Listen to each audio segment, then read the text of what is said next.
ও দেখো রে ভাই হল গরু বন্ধ করা কুরবানি বন্ধ করা তারা বাঙালি মানুষ রাস্তাত নামি গেছে আন্দোলন করে কার কিতা হইছে বাল তারা লস হইছে আমরার কিতা বালাইলো আমাদের হাতে বিষ তুলে দিই আমরা বিষ খেয়ে মারা যাবো আমাদের আর ঘুম নেই রাত্রে ঘুম নেই চিন্তায় মাথা খারাপ হয়ে যাচ্ছে আমরা কি করব কিছুই করার উপায় নেই বিজেপি সরকার এসে আমরা মানলাম ভালো হয়েছে কিন্তু এ কি সর্বনাশ হচ্ছে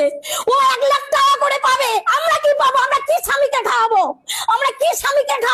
বেচাকেনা তো হয় না আসছে না পার্টি তো আসছে না বলছে গো মাতাই হবে না তাই এক্ষুনি আমরা কি করব উপায় কি তাহলে আমাদের মরতে হবে তাহলে গরুকে অন্য মান্য ছেড়ে দিয়েছি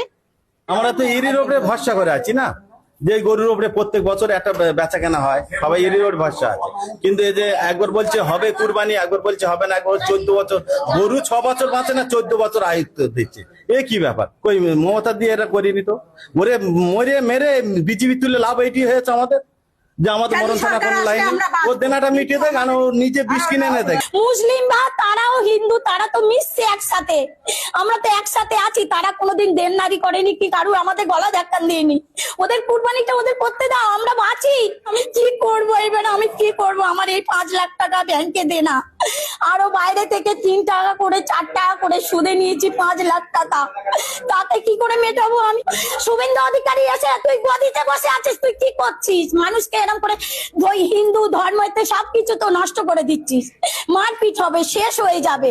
আমার মতো লোক তো পুরো শেষ হয়ে যাবে বড় লোককে পুরো পেটে লাথি মারছে ও পুরো গদিতে বসে আছে আর গরিবদের পেটে লাথি মারছে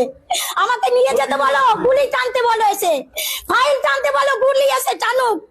এসে টানুক আমি বলছি আমাকে গুলি টানুক গুলি টানলে আমি মরে যাব আমি নিশ্চিন্ত হয়ে থাকবো আমার বাড়ি কোনো মহিলা আসবে না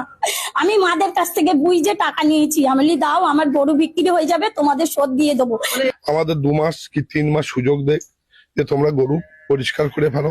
তাহলে আমরা গরুটা বেচার সুযোগ পাই আর এই যে কুরবানির উপরেই আমরা তো ব্যবসা হয় এই ব্যবসা কোনদিন চলে না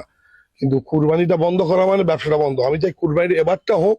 সিস্টেম বেঁধে দেয় সিস্টেম অনুযায়ী কুরবানিটা হোক পরের বারে না হয় আমরা কুরবানির জন্য আমরা বেদির ব্যবসা করবো না গরু পুষবো না অন্য কিছু করে খাবো আমাদের ব্যবসার কোনো পুঁজি নেই আমাদের ব্যাংকে লোন আছে লোকের কাছে ইন্টারনেট টাকা আছে ভুষির দোকান আছে ওষুধের দোকান আছে বিচুলি এলা আছে সবই আমাদের দেনা করে করা কিন্তু এই গরু বিক্রি হবে না আবার কষাই বন্ধ মানে তারপরে আমাদের অবস্থা খুব খারাপ লোকে মারবে ধরবে গালাগালি করবে পথে আত্মহত্যা করতে হবে ওই তো কিছু করার নেই দেনা না থাকতো তাহলে আমি না সংসার আমি অন্য জায়গায় মজুরি খাটতুম 400 টাকা রোজে সংসার চালাতুম গরু বেচে কেনা পার্টি আসে না কাকে বেচবো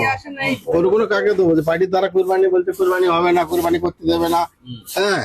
আমরা এই ধার দেনা করে বছরে এরকম গরু বছর তুলি বউদের গয়না পায়না বন্ধক দিয়ে ধার দেনা সদি প্রতি টাকা ব্যবসা এটা আমাদের করা হয় আবার বেচে কিনে দেনা দুর্নীতি তুলে দেওয়া হয় কিন্তু এবার তো মোটি একটাও বিক্রি হয় না 14 বছরের গরু জবাই করা যাবে 14 বছর থাকলে থাকে গরু 14 বছর গরু বাঁচে মোট অথবা 20 বছর 21 বছর 14 বছর থাকে তো গরু মরে যায় তো অনেক 14 বছর গরু থাকে 14 বছর গরু আপনাদের চলবে কি করে আমরা চলবে কি করে চিন্তা চলবে কি সেটা পরের কথা এক্ষুনি পরে টাকা না দিতে তেল কেন গলা জড়িয়ে দিতে হবে কেন খুদি টাকা নেওয়া আমরা কি করবো টাকা দিয়ে তাদের টাকা পরে দিতে হবে না বৌদের গয়না বন্ধক দেওয়া আছে তার সেখানে ছাড়াবো কি করে আমরা কি করবেন এবারে গরুগুলো আর গরু কি সেটা চিন্তা করছি গরু যদি না বিক্রি হয় যদি না করে আমরা কি করবো আর কোথায় যাবো সমস্যা ছিল না কোনো সরকারের সমস্যা ছিল না তো ভালো লাগলে বেশ করে শেয়ার করে দিও আর নতুন নতুন ভিডিও পাইবার লাগি একটা ফলো করে দিও।